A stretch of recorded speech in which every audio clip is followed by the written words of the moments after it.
ঝামেলা। শুধু একটা জিনিস মনে রাখবা, এদের সাথে ঝামেলা করার কোনো দরকার নাই। কেন জানো? কারণ হচ্ছে কি, তুমি ওদের সাথে ঝামেলা করে যে ঝামেলাটা করবা, কারণ কয়দিন পরে এই এলাকার এসপি তো তুমি হবা। এইখানে যারা অন্যান্য যারা আছে তারা তো আর এসপি হবে না। তোমার সাথে যারা ঝগড়া করতেছে এই মার্কেটে, ও সারা জীবন এই মার্কেটেই থাকবে, কিন্তু তুমি এই এলাকার এসপি হবা, ওই এই এলাকারই শাসন করবা। এখন যারা এখানের এডিসি রমনা ধানমন্ডিতে যত পোলাপান আছে আমাদের পুলিশের, এর মধ্যে প্রায় 60-70% হচ্ছে গিয়ে আগে এইখানে এরা ছাত্র হিসেবে দৌড়াইছে, এখন এরা আমাদেরকে দৌড়ায় মাঝে মধ্যে।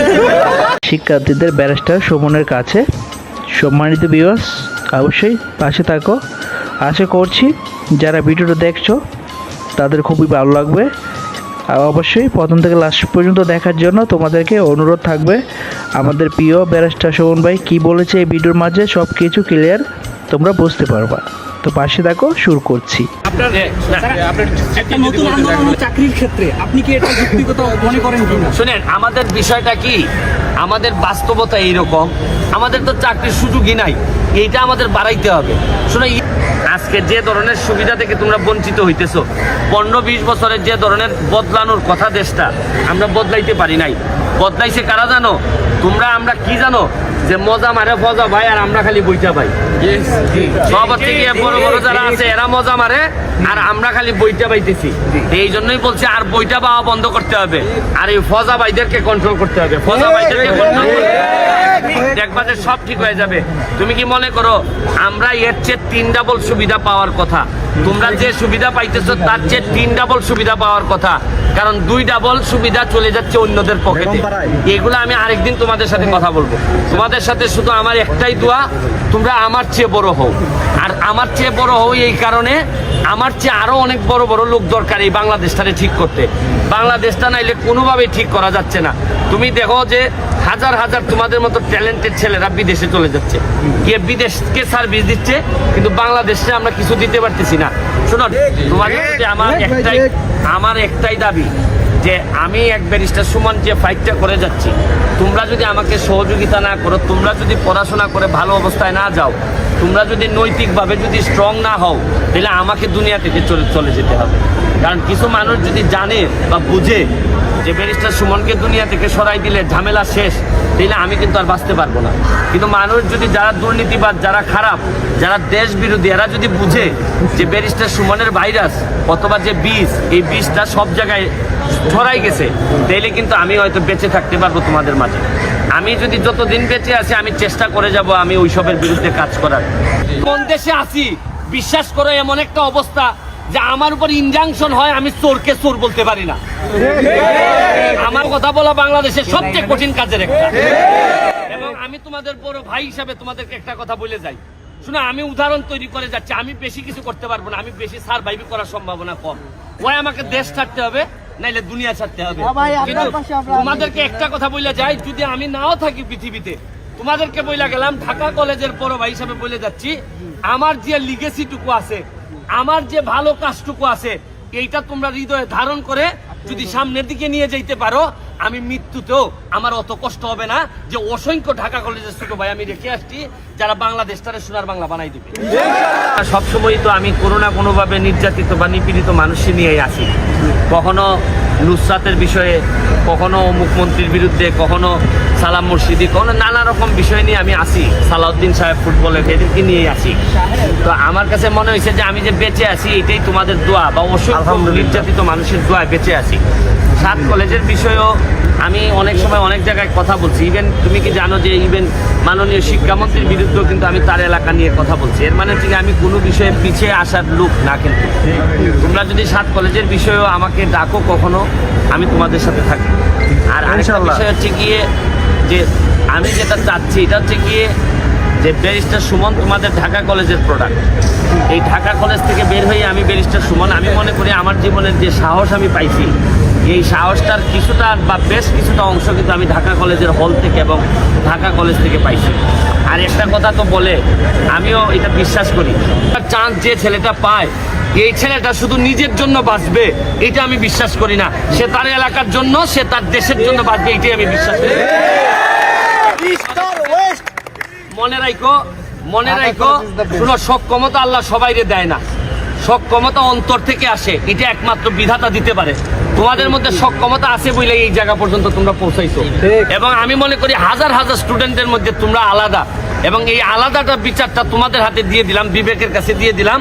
শুধু নিজে সফল হইলেই যথেষ্ট না, যতটুকু পারো অন্যের কাজে কাজ করবা, এই দাবিটুকু তোমাদের কাছে রেখে আমি আজকে কোর্টে যাচ্ছি। একটা নতুন আন্দোলন হচ্ছে চাকরির ক্ষেত্রে, আপনি কি এটা যুক্তিগত মনে করেন কিনা? শুনেন, আমাদের বিষয়টা কি, আমাদের বাস্তবতা এইরকম, কিন্তু আমাদের তো অনেক দাবি যৌক্তিক, কিন্তু যারা অথরিটি আছে তারা অনেকগুলা যৌক্তিক দাবি সামনে রেখেই কিন্তু সবকিছু মিলাইতে পারতেছেন না। আমি মনে করি আমাদের, শুনো, চাকরির স্কোপ যদি বাড়তো আমাদের ঝামেলা হইতো না। আমাদের তো চাকরির সুযোগই নাই, এইটা আমাদের বাড়াইতে হবে। শোনো, এক লোক নিয়ে যায় 500 কোটি, 10,000 কোটি, আর সবাই মিলে আমরা পাই না, হচ্ছে গিয়ে সব মিলে আমরা পাই না 1 কোটি টাকা। চিন্তা করতে পারো, আমার দেড় বছর বয়স আমি একটা ফুটবল একাডেমি করছি আমার এলাকায়, হবিগঞ্জের চুনারঘাটে একটা উপজেলাতে। এর মধ্যে 1.5 বছরে 3টা ছেলে ব্রাজিলে চান্স পাইছে। 12টা ছেলে, তুমি খবর নিয়ে যাইও হবিগঞ্জের চুনারঘাট, 12টা ছেলে ঢাকার ক্লাবে খেলে। তাহলে আমি 1.5 বছরে আমি একটা গাড়ি কিনে দিছি 50 লাখ টাকা দিয়ে, এরকম গাড়ি দেখছেন কিনা? আমি এদের নামে করে দিছি। 1.5 বছরে যদি আমি এত পরিবর্তন আনতে পারি, 22 বছরে সালাউদ্দিন কোনো পরিবর্তন আনতে পারে। তারপরে তো এদেরকে নিয়ে আমরা সংসার করতেছি না। তারপরে এরা ভিআইপি প্রটোকল নিয়ে আসে না? এমন দেশে আছি, বিশ্বাস করো, এমন একটা অবস্থা যে আমার উপর ইনজাংশন হয়, আমি চোরকে চোর বলতে পারি না, আমারে চোরকে চোর বলতে পর্যন্ত দেয়া হয় না, এমন দেশে আছি। তুমি জানো, সত্য কথা বলা বাংলাদেশের সবচেয়ে কঠিন কাজের একটা। এবং আমি তোমাদের বড় ভাই হিসাবে তোমাদেরকে একটা কথা বলে যাই, শুনে, আমি উদাহরণ তৈরি করে যাচ্ছি, আমি বেশি কিছু করতে পারবো না, আমি বেশি সারভাইভ করার সম্ভাবনা কম। ওই আমাকে দেশ ছাড়তে হবে, নাইলে দুনিয়া ছাড়তে হবে।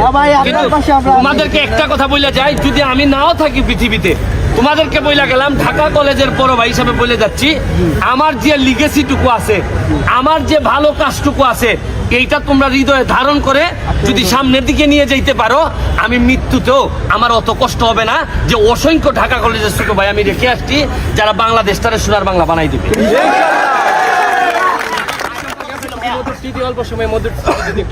মধুর স্মৃতি আমি কি বলবো, ঢাকা কলেজের আমি হলে থাকতাম, একদিন হলে বসে আছি, আমি সাউথ হলে থাকতাম 105 নাম্বার রুমে।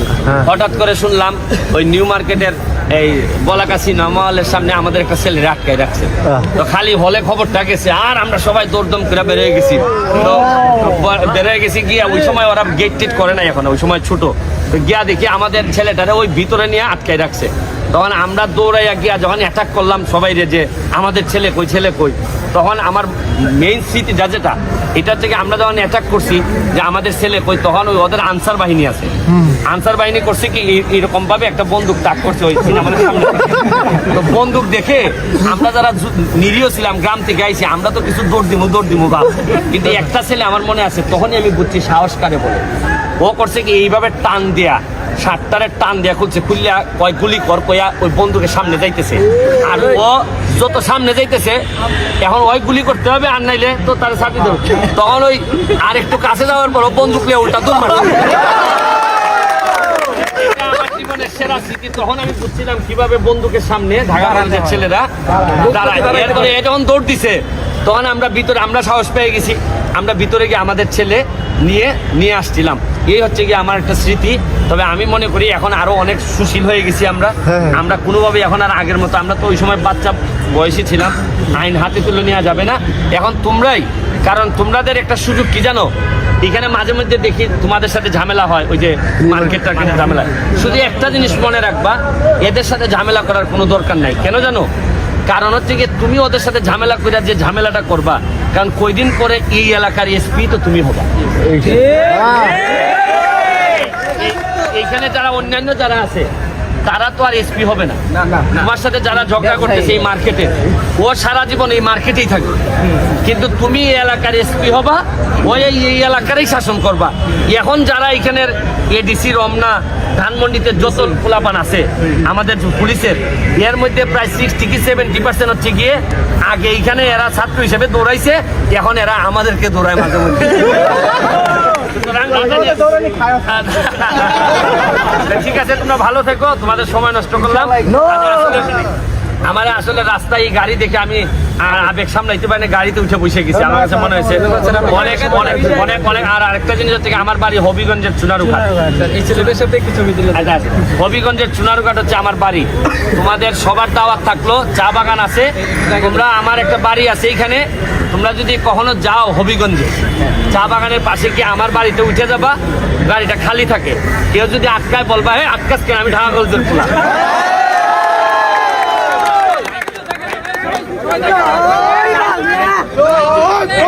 Thank you, thank you. সম্মানিত ভিউয়ার্স, ব্যারিস্টার সুমন অনেক সুন্দর করে ছাত্রদেরকে স্পষ্টভাবে বুঝিয়ে দিয়েছে। সম্মানিত ভিউয়ার্স, ব্যারিস্টার সুমনের কথা শুনে তোমাদের কেমন লেগেছে অবশ্যই কমেন্ট বক্সে লিখতে ভুলবা না। আমাদের ব্যারিস্টার সুমন ভাই তিনি হচ্ছে সবসময় যারা হচ্ছে ছাত্র বা হচ্ছে গরিব দুঃখী তাদের পাশে থাকেন, তিনি হচ্ছে থাকতে অনেকটাই পছন্দ করেন। সম্মানিত ভিউয়ার্স, আশা করছি তোমাদের যদি হচ্ছে ভিডিওটা ভালো লেগে থাকে অবশ্যই রিকোয়েস্ট থাকবে চ্যানেলটা সাবস্ক্রাইব করার জন্য। আমাদের প্রিয় ব্যারিস্টার সুমন ভাই জন্য অবশ্যই দোয়া থাকবে, আপনি এগিয়ে যান, আপনার পাশে আছে পুরো বাংলাদেশের মানুষ এবং কি প্রধানমন্ত্রী। সবাই ভালো থাকবেন, সুস্থ থাকবেন। আজকের মধ্যে বিদায় নিতে, দেখা হবে পরবর্তী একটা ভিডিও।